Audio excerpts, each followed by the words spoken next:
Salut, aujourd'hui on est le 21 janvier et le 21 janvier, comme je vous l'ai déjà dit, c'est la fête des motoneiges.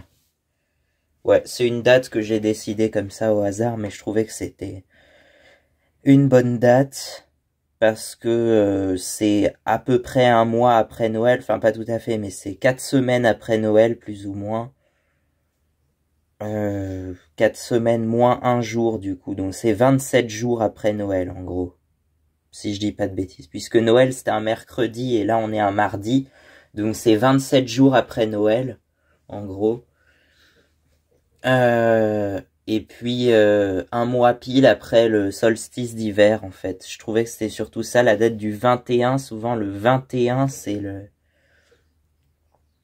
Ça dépend, c'est pas toujours le cas, mais par exemple pour les signes astrologiques, c'est souvent le 21 du mois qui va décider le début ou la fin de chaque signe. Par exemple, là on est fin décembre, enfin du 21 décembre au 21 janvier à peu près. C'est pas les dates exactes, je crois, ça varie peut-être d'un ou deux jours des fois.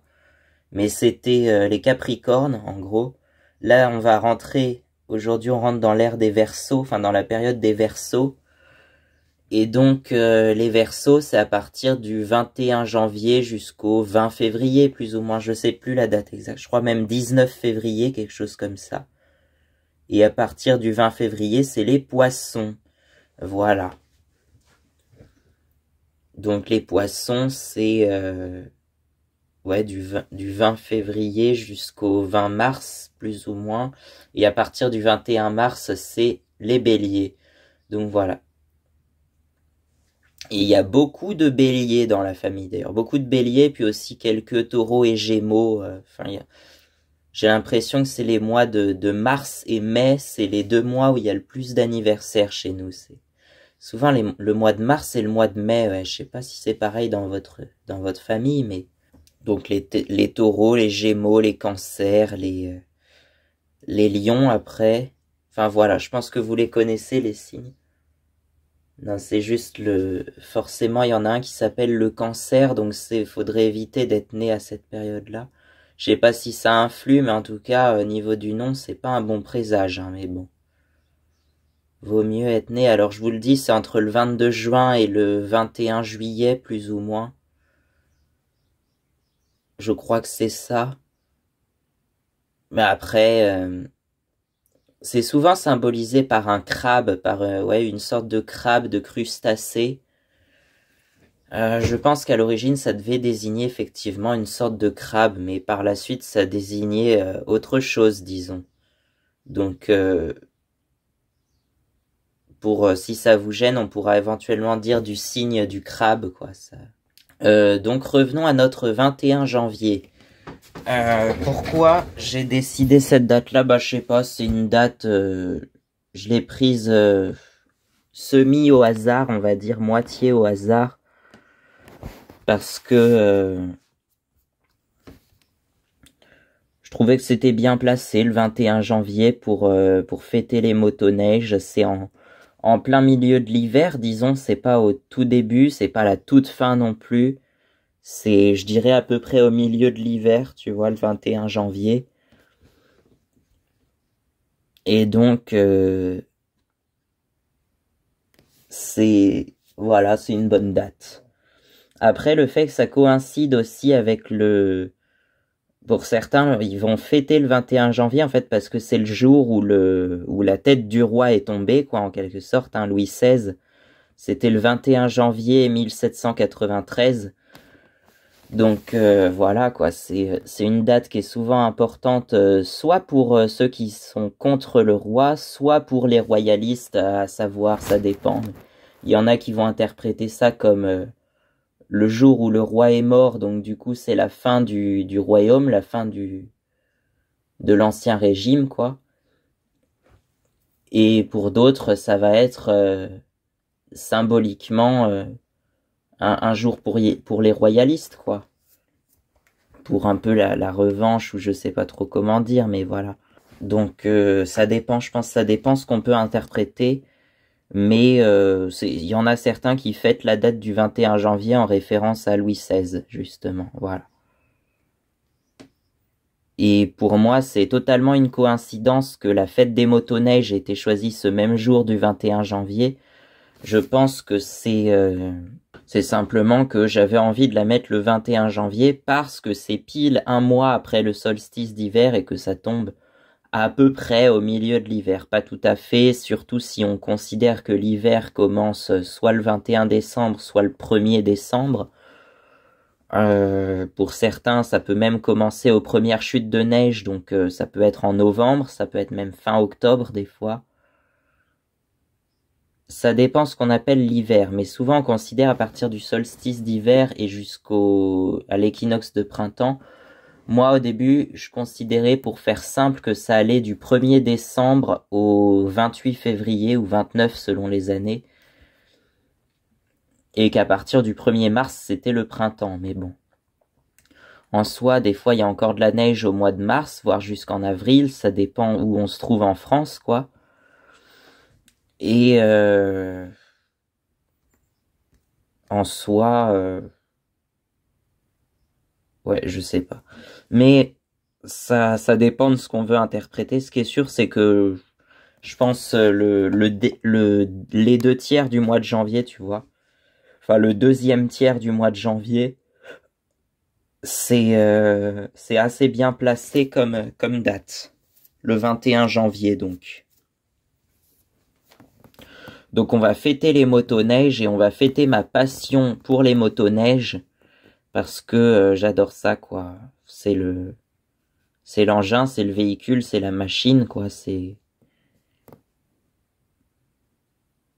Puis ouais, le fait que ça soit une moto ou un quad pour aller sur la neige, c'est pas tout à fait construit pareil, mais disons que je me disais, ça pourrait être immatriculé comme une moto à 3 roues quand même, hein, parce que si tu regardes les Can-Am Ryker par exemple, forcément c'est basé sur une motoneige, donc la forme est à peu près pareille. Mais même ça pourrait être juste immatriculé comme une moto avec 3 roues, dont 2 roues à l'avant, quoi. Il y en a plein de ce style-là. Et puis t'as aussi les motos à 3 roues, mais dans l'autre sens avec 2 roues à l'arrière et une à l'avant, comme les Honda ATC par exemple. Mais aussi moins connus, les Yamaha Trimoto ou YTM. Voilà, j'en avais fait une vidéo des Trimoto au mois de septembre. Mais en soi, ouais, une motoneige, ça devrait être immatriculé comme une moto à 3 roues, quoi, c'est tout, et on va se battre comme ça. Voire même pour pouvoir proposer un kit pour la faire rouler sur la route, quoi, un kit avec des roues, tout simplement. Ou un kit tout terrain pour pouvoir aller dans la terre avec comme un quad. Ouais.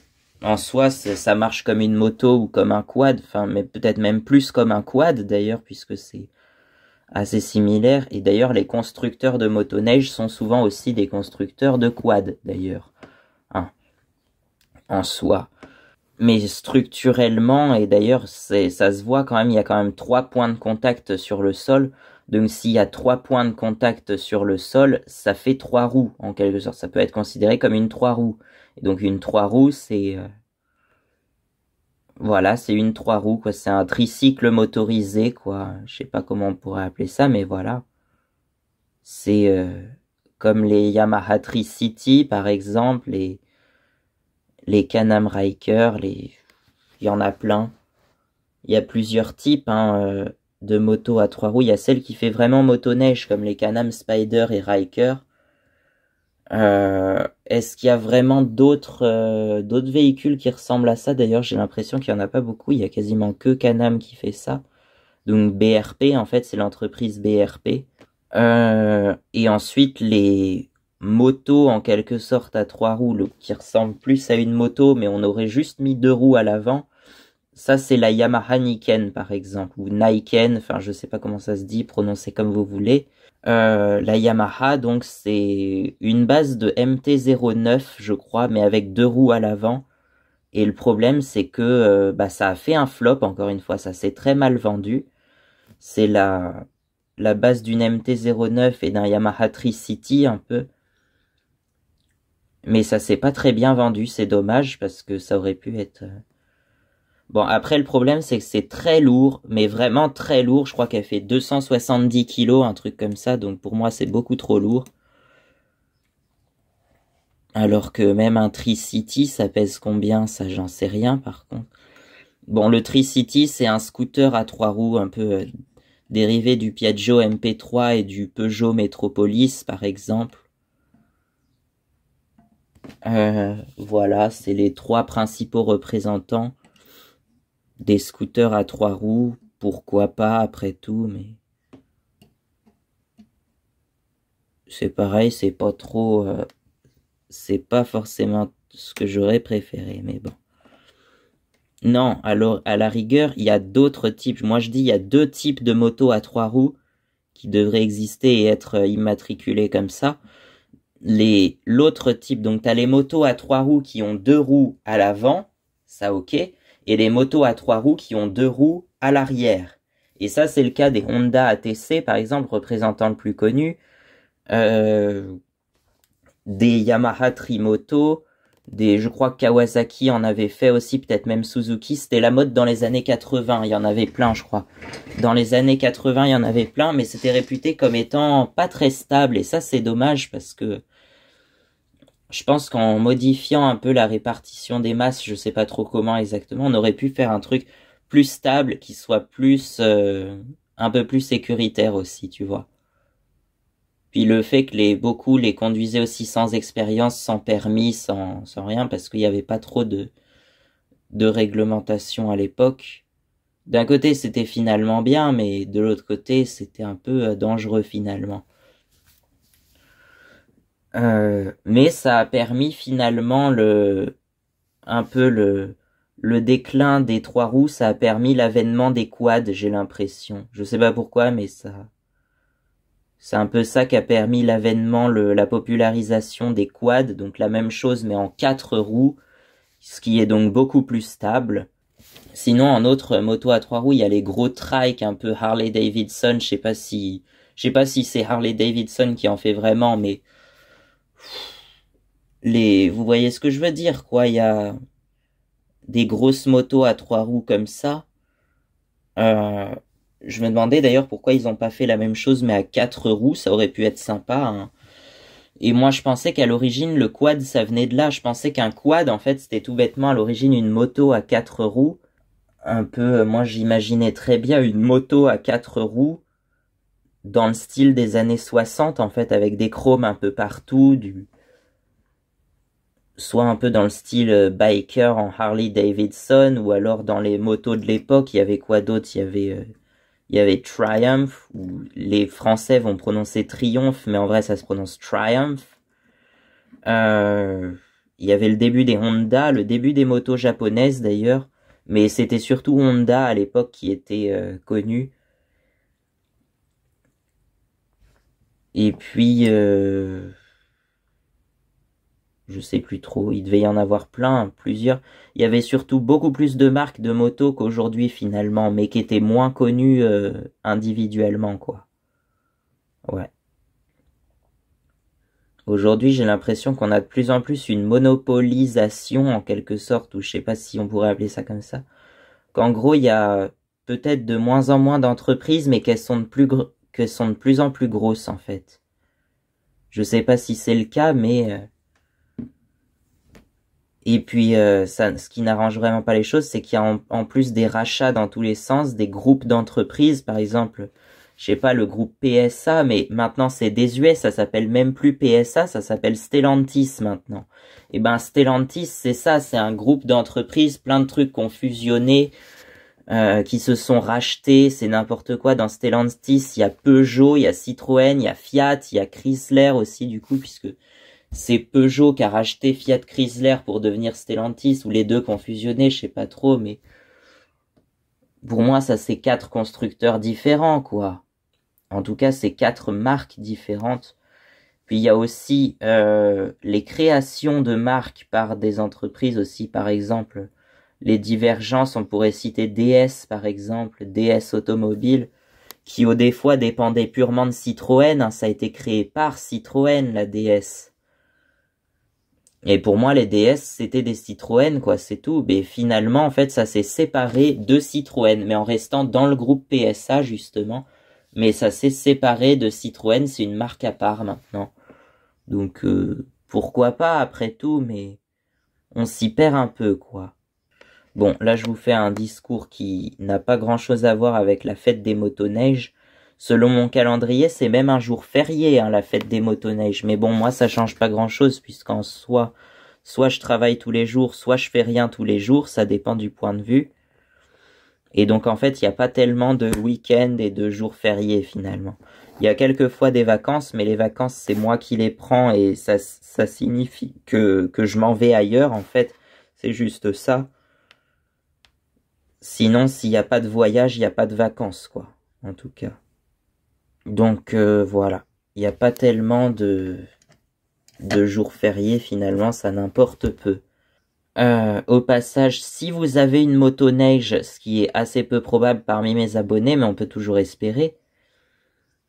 Si vous avez une motoneige chez vous, que vous êtes passionné de motoneige, que vous voulez faire connaître la motoneige, bah n'hésitez pas et je sais pas, mettez un pouce en l'air sous cette vidéo, mettez un commentaire, mettez moi aussi je suis passionné de motoneige et puis aussi abonnez-vous déjà aussi. Donc voilà, je sais pas quoi dire d'autre. J'espère que ça vous plaît aussi.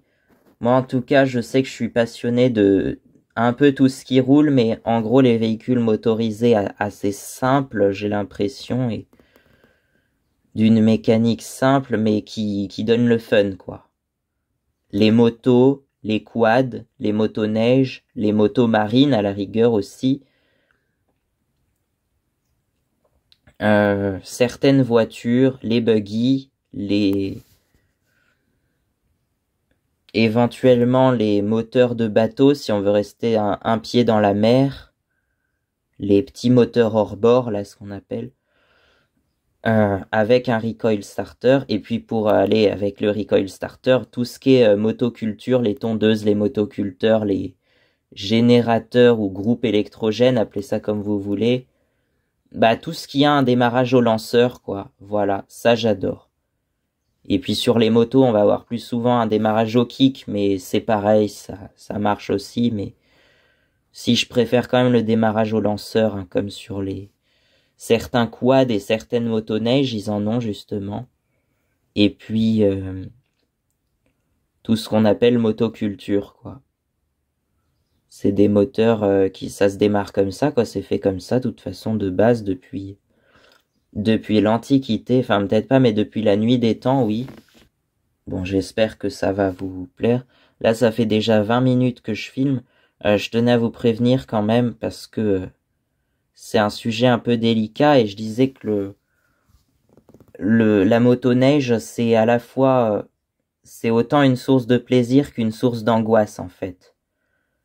Donc, allez-y mollo et dites-moi juste que vous aimez la motoneige et que vous aimerez la faire populariser et immatriculer en France, quoi. Voilà. Juste ça, ça me suffit. Et puis on va créer un club de motoneige bien caché pour pas avoir de problème sur terrain privé et tout. Mais en fait, le terrain appartiendra au club en lui-même, en fait. Il appartiendra au club, donc ça sera officiellement un terrain privé, mais où n'importe qui pourra venir, donc voilà. Ça, c'est dans mon idéal, en tout cas, c'est dans si j'arrive à le créer, mais je sais pas si ça se fera un jour, quoi, c'est surtout ça. Mais j'avais évoqué ça pareil au mois de septembre, à une époque où, la semaine où je devais faire mon road trip, là, entre le 14 et le 21 septembre, j'avais sorti une vidéo par jour. Ouais, vraiment. Je sais pas pourquoi, j'avais envie de sortir une vidéo tous les jours pendant une semaine. Donc voilà.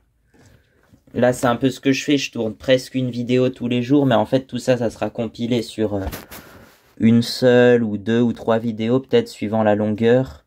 Bon, j'espère que ça vous plaira. Et puis, ouais, à bientôt, quoi. À demain, du moins. Eh ben, à demain, alors.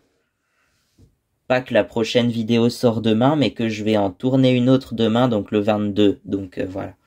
Le 22 janvier. Eh ben, à bientôt, alors. Et puis, profitez, faites-vous plaisir, c'est le principal. Voilà, c'est tout ce que j'ai à vous dire. Faites-vous plaisir, c'est le principal. Et à bientôt. Là, tu vois, j'ai tourné que sur fond noir, sur fond fixe et noir.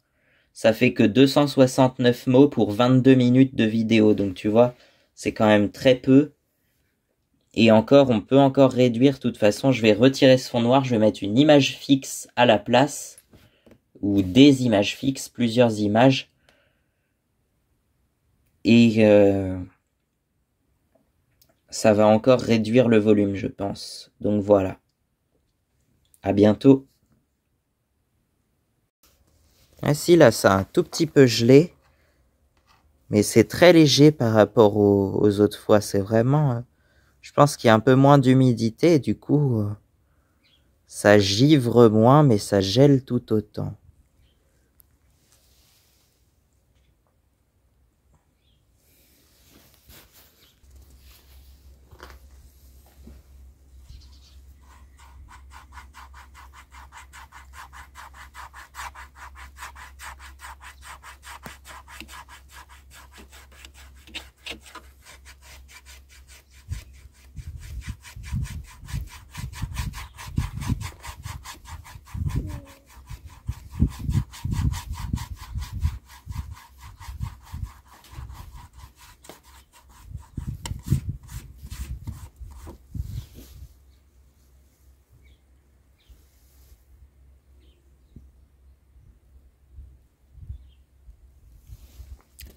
Bon, et ben le Kisby,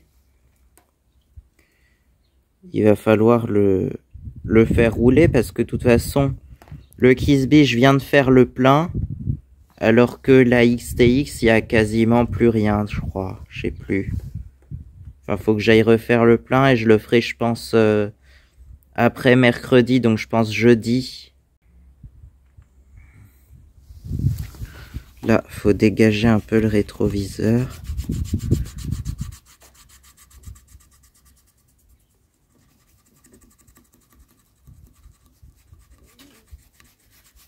C'est pas très...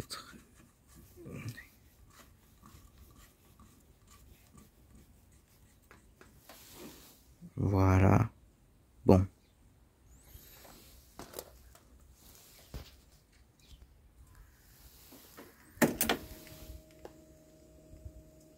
Là, normalement, l'aiguille, elle va monter petit à petit parce que il y a le plein, normalement. Ouais. On dirait... ouais. Il y a le plein, c'est sûr, parce que j'ai fait le plein la dernière fois et que j'ai pas ou très peu roulé depuis, donc voilà. Mais il va falloir le démarrer, ce Kisby, parce que... ouais, faut que j'aille rouler un peu avec, quand même. On est à 14 863 km. Bientôt 15 000, alors j'espère faire les 15 000 cette année, puis après je le revends, je pense, parce que j'ai la XTX qui marche un peu mieux quand même, enfin c'est pas qu'elle marche un peu mieux, le Kisby, j'ai quasiment jamais eu de problème avec, mais c'est qu'elle avance un peu plus quand même, hein. Parce qu'avec ça, tu peux monter quand même à 80, donc c'est déjà mieux. Bon, allez, est-ce qu'il démarre?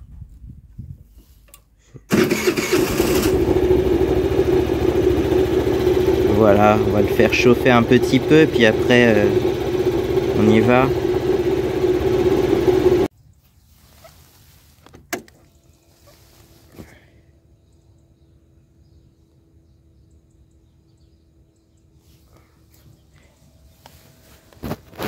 Bon, là, vu que le moteur est déjà un peu chaud, je pense que ça va démarrer sans problème. Voilà. C'est dingue, hein, il démarre. Il démarre toujours aussi bien. Bon, et ben là, on va aller de l'autre côté de la Vienne. Parce que j'avais envie de vous montrer un peu mes coins. C'était un peu de ce côté-là. Je trouvais que c'était... La Vienne, c'est une frontière. Et de l'autre côté, c'est toujours l'Indre-et-Loire sur quelques kilomètres. Mais je sais pas, c'est pas pareil. C'est ce qu'on appelle le pays de Richelieu. Je crois de l'autre côté, c'est le Richelet, on dit. Je sais plus, ça dépend où est-ce qu'on va. Mais pour moi, le pays de Richelieu, ça correspondait plus au canton de Richelieu. Et de ce côté-là, il y a une partie du canton de l'île Bouchard encore. Donc voilà, on va voir.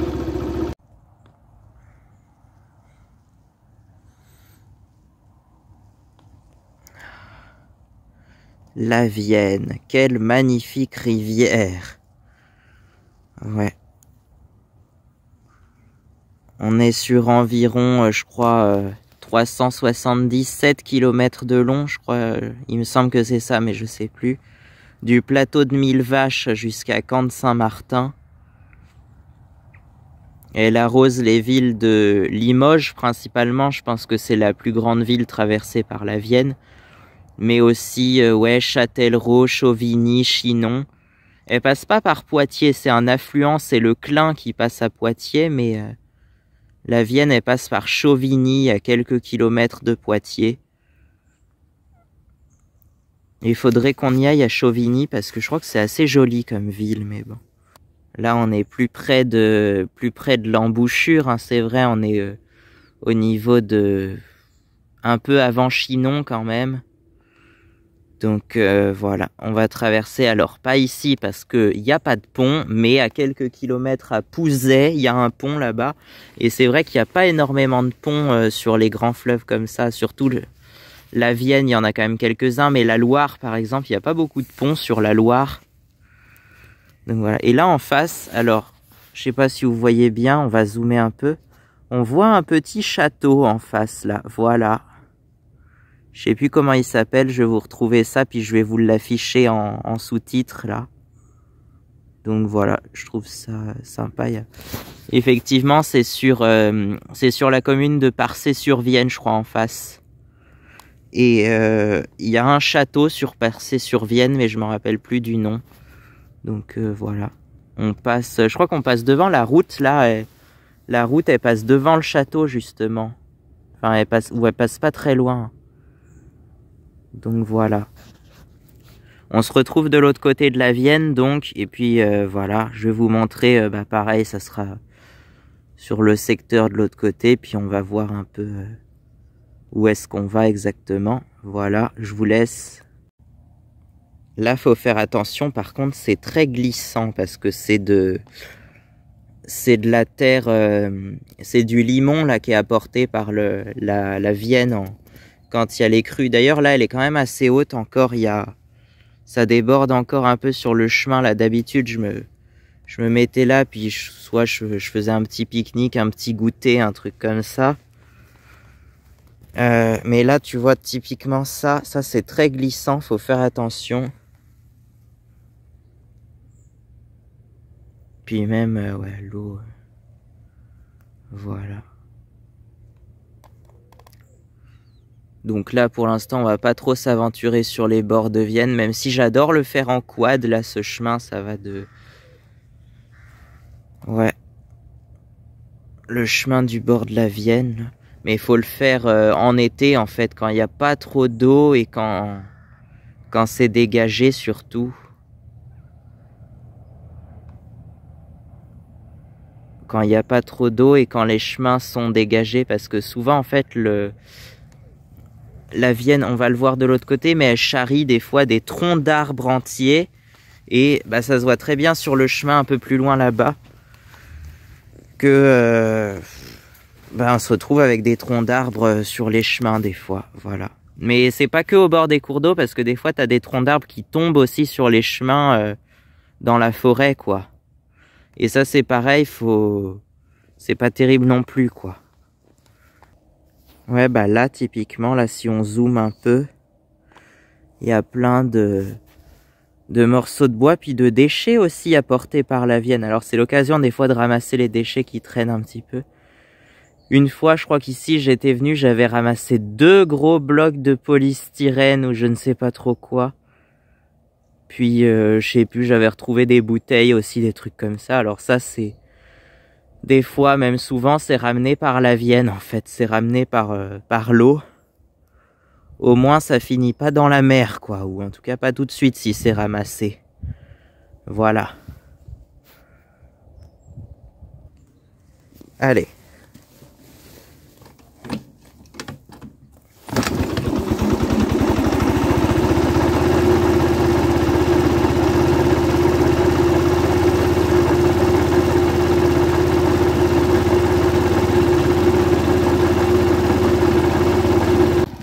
Donc voilà, là, bon, là on est censé avoir une belle vue, hein. Il y a un peu de brouillard, mais quoique le brouillard s'est un peu atténué depuis... Je regarde s'il n'y a pas quelqu'un derrière quand même.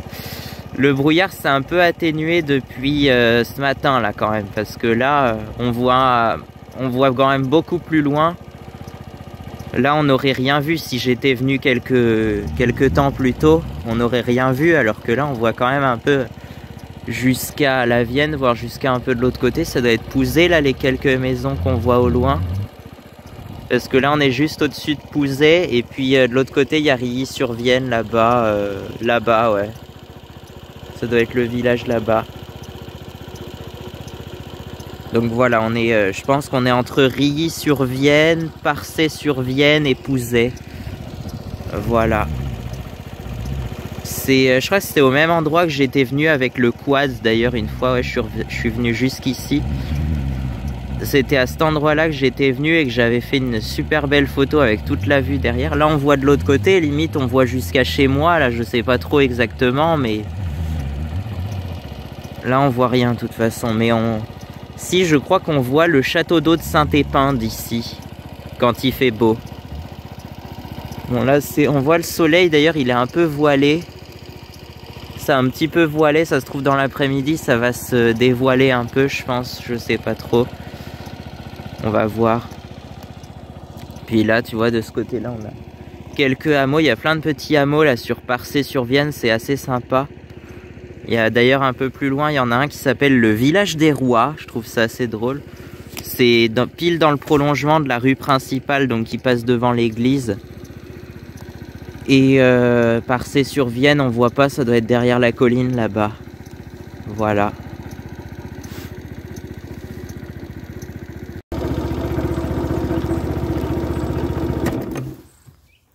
Voilà, 14 882, donc ouais, je pense qu'on est à peut-être une vingtaine de kilomètres de chez moi, je sais pas. À vol d'oiseau, c'est peut-être pas loin. À vol d'oiseau, je pense que c'est pas très loin, mais par la route, effectivement, faut passer par les ponts qui sont pas forcément en face de là où on veut aller, donc voilà. Et là, je pense que c'est assez bien comme endroit. Donc voilà, c'est un petit coin assez sympa. Tu vois, il y a un chemin. En fait, c'est une route qui se termine par un chemin comme ça. Hein. Un cul-de-sac sauf ATV, moi j'aurais appelé ça, tu vois, sur les panneaux routiers, j'aurais mis le panneau cul-de-sac là qui ressemble à un marteau, mais sauf véhicule tout-terrain, quoi, parce que ça se termine par des chemins comme ça. Donc là, il n'y avait pas de panneau cul-de-sac, d'ailleurs, on le sait pas quand on arrive ici, hein, mais bon. Voilà, je me suis mis là, alors j'espère que ça va pas trop gêner, puis je pense que c'est pas... ça doit pas être très très fréquenté ici quand même, à part par les gens qui y habitent, mais voilà. Donc on va aller marcher un petit peu par là, mais ça a l'air très gras là quand même ce chemin-là. Bon. Puis l'autre aussi en même temps. Puis l'autre ça passe dans la forêt, donc on n'est pas à l'abri qu'il y ait des arbres qui soient tombés, je sais pas. On va voir. On va aller par là, je pense, tout droit. Ouais, là, il est déjà midi, alors on va pas y rester longtemps. On va quand même essayer d'aller voir au bout du chemin. Je sais plus ce qu'il y a au bout du chemin, mais il y a forcément un bout à ce chemin, il y a forcément une fin. Donc je vais aller voir ce qu'il y a au bout. Là il y a deux grosses traces, c'est très gras quand même. Hein. Deux grosses traces de, je sais pas si c'est des véhicules agricoles ou des gros trucs, mais ça c'est pas du quad ou de la moto, ça c'est du gros. C'est un peu plus gros ça quand même. Hein. Je pense que c'est des engins agricoles à mon avis, parce que ici on est dans une région où il y a pas mal de champs quand même. Il y a pas mal d'agriculture, ouais. Donc voilà. Bon. Voilà, là on est au hameau de la Saurinière. Voilà, on vient de là, entre les deux maisons, il y a un petit chemin qui passe. Puis on arrive là. Puis là au fond, il y a des poubelles. Et attends, il y a un phénomène assez étrange, c'est que on dirait qu'il ne pleut, mais que sous cet arbre. Mais vraiment, c'est quoi cette étrangeté? C'est l'arbre qui avait plein d'eau sur lui et qui s'égoutte de cette eau, mais ça fait quand même beaucoup d'eau là, quand même. C'est bizarre, regarde. Tout qui tombe par terre, là, on va essayer de passer vite fait quand même. Hop. Ah ouais, ah c'est bizarre. Ouais, c'est toute l'eau qui avait été emmagasinée sur l'arbre, c'est bizarre.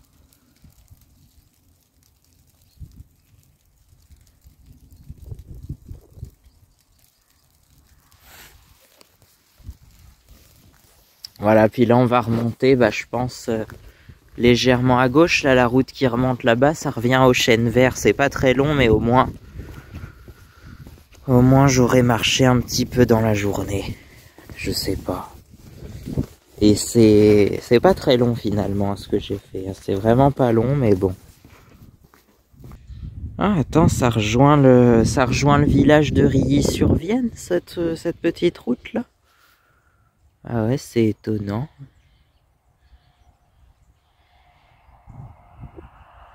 Il y a la grande route qui traverse là comme ça, je pense. Ouais, ok.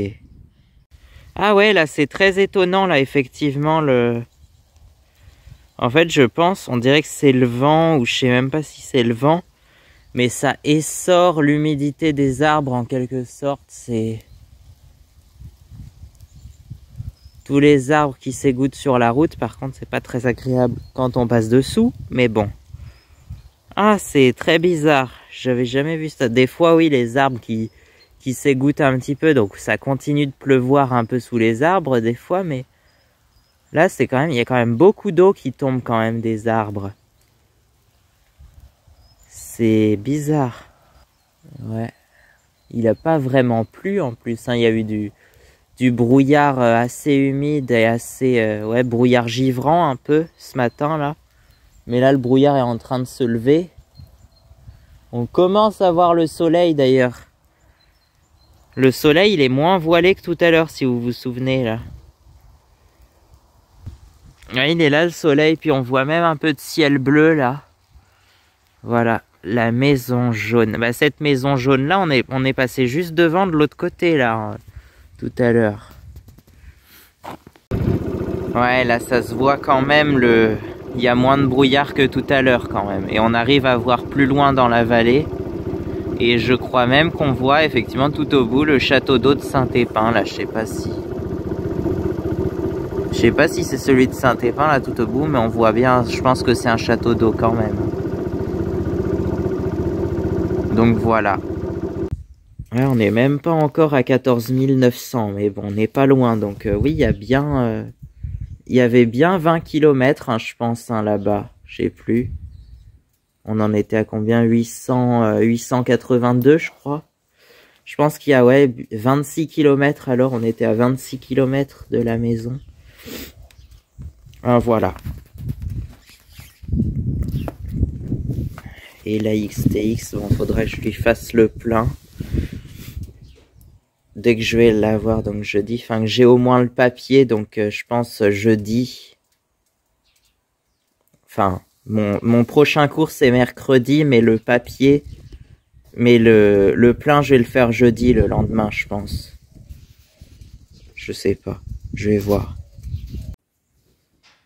Ouais, si, pour la journée des motoneiges, hein, on peut très bien ressortir le tube de l'hiver, I love snowmobiles.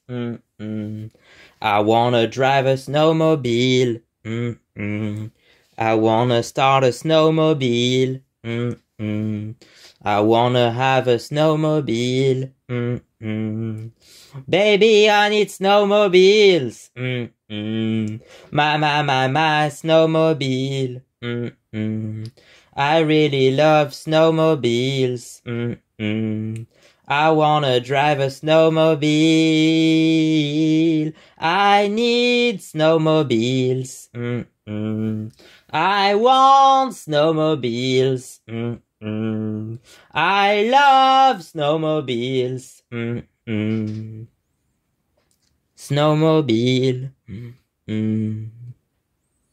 Snowmobile. Snowmobile. Ma snowmobile. Je sais pas ce que j'ai à dire d'autre, mais il faut y faire honneur à cette fête des snowmobiles. Ça regroupe d'ailleurs, en vrai, c'est ça la fête des snowmobiles. Ça regroupe tout ce qui est véhicules de neige. Donc ça peut être les motoneiges classiques, mais aussi des véhicules beaucoup plus rares. Comme par exemple la Skidoo Elite. Je sais pas si vous connaissez, mais ça c'est rare comme la marque de pape, comme on dit, parce que ça a pas trop marché. Et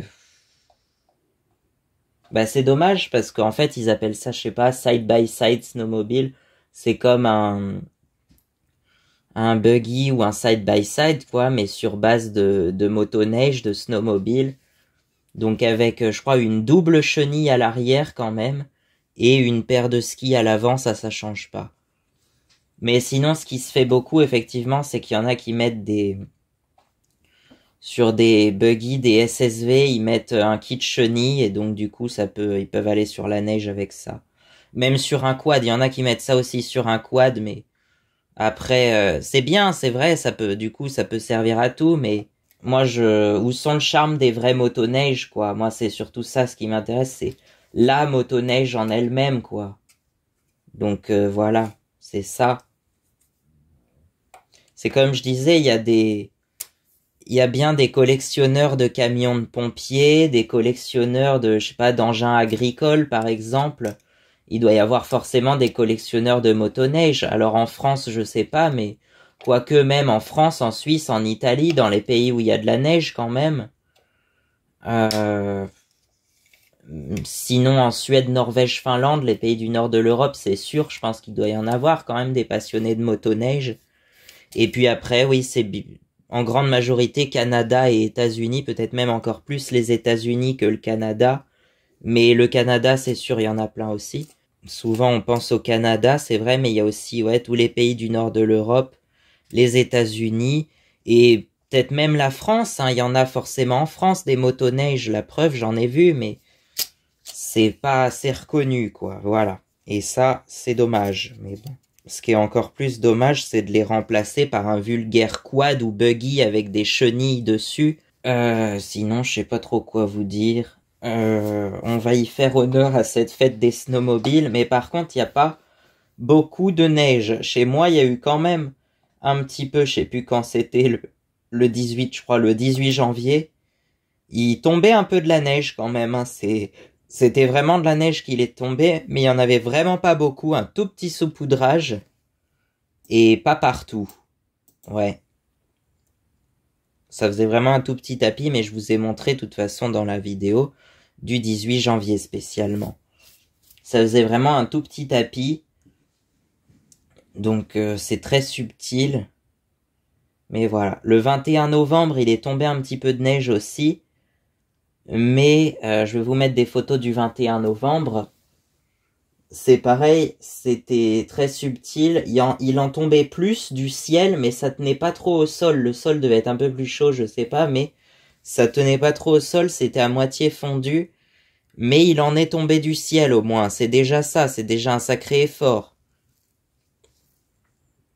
Bon, sinon, effectivement, comme tous les ans, j'ai passé la semaine de Noël dans les Alpes. Là, au moins, il y a de la neige. Là, on n'a pas manqué de neige, hein, puisque c'est pas le jour de Noël. Souvent, c'est le jour de Noël qui tombe de la neige, mais là, non, c'était pas le cas. Les 2 jours d'avant, le 23 et le 24, ou le 22 et le 23 même. Non, c'était peut-être plus le 22 et le 23. Euh... Ouais, ça devait être samedi et dimanche, je crois, je sais plus. Non, dimanche et lundi. Bah c'est ça, le 22 et le 23. Il est tombé pas mal de neige, effectivement. Donc voilà, il y a même eu, ouais, une tempête de neige, on peut le dire, hein, plus ou moins. Enfin, il y avait du vent et de la neige, en tout cas. Et ça, pour le coup, c'est pas forcément très agréable quand on se trouve dessous. Mais par contre, oui, c'est bien d'avoir de la neige. Moi, je veux de la neige. Voilà. Bon, alors, en tout cas, on a le froid. Ça, le froid, on l'a. Il fait très beau cette semaine. La semaine dernière, il a fait très beau, mais il a fait très froid aussi, c'est vrai. Et en fait, c'est ça le problème, c'est que là où on se trouve, j'ai l'impression que on est, je crois, en climat océanique dégradé ou subocéanique, quelque chose comme ça. Ce qui veut dire qu'en fait, il y a assez peu de variations de température autour de l'année, peut-être plus qu'en climat océanique pur. Mais voilà, c'est le climat un peu du centre de la France.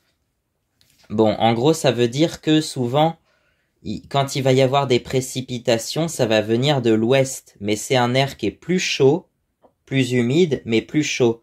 Alors que par contre, l'air qui vient de l'est, eh ben, il est plus froid, mais plus sec. Donc pour ça, en fait, faudrait avoir à la fois, pour avoir de la neige, en fait, faut avoir à la fois du froid et de la précipitation. Et que ça reste négatif pour que ça neige, quoi. Voilà. Et c'est ça ce qu'on n'arrive pas à avoir, quoi. C'est du froid et de la précipitation en même temps. Ou du moins, c'est assez rare qu'on en ait.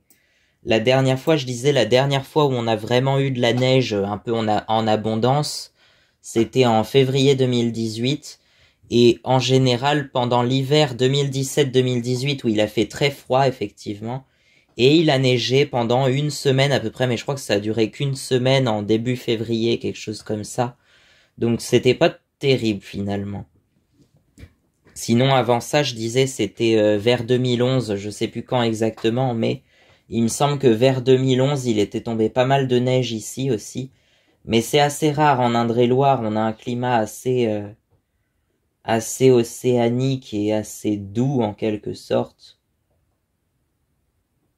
Et donc pour avoir de la neige, il faudrait aller soit dans les régions montagneuses en altitude où il fait plus froid, ou alors dans les plaines de l'Est, en Alsace, Franche-Comté, tout ça, Alsace, Lorraine, Franche-Comté, où là effectivement il peut faire très froid en basse altitude et y avoir de la neige en basse altitude. Dans le Jura principalement, ouais, le Jura et les Vosges, quoi, c'est un peu montagneux, mais c'est moins haut que les Alpes par exemple, et pourtant il y a tout autant voire plus de neige et il y fait plus froid.